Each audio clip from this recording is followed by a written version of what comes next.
सर्वप्रथमे आमर पूर्वतन मुख्यमंत्री एवं माने जी आमर दलर सभापति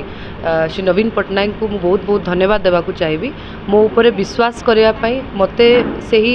विश्वास करके गोटे एत बड़ दायित्व देवाई निश्चित भाव में आज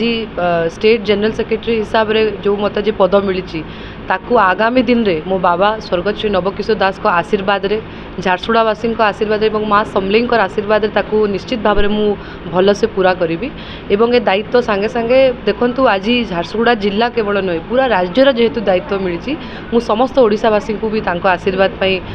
मु धन्यवाद देवाक चाहिए।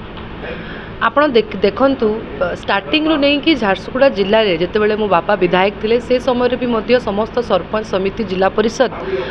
माने आमर समस्ते थिले एवं एथर मध्य बिजु जनता दल समस्त निर्वाचित प्रतिनिधि आम दलरू एक अछंती एवं आगामी दिन में भी मध्य मु पूरा कॉन्फिडेंट फील करुच्ची जे पूरा ओडिशा रे मध्य बिजु जनता दल बहुत संख्या मार्जिन रे जितिबो एवं आउ थरे पंचायत इलेक्शन रे भी मध्य एवं जिला परिषद इलेक्शन रे आम दल निश्चित भाव में विजय लाभ करिबो।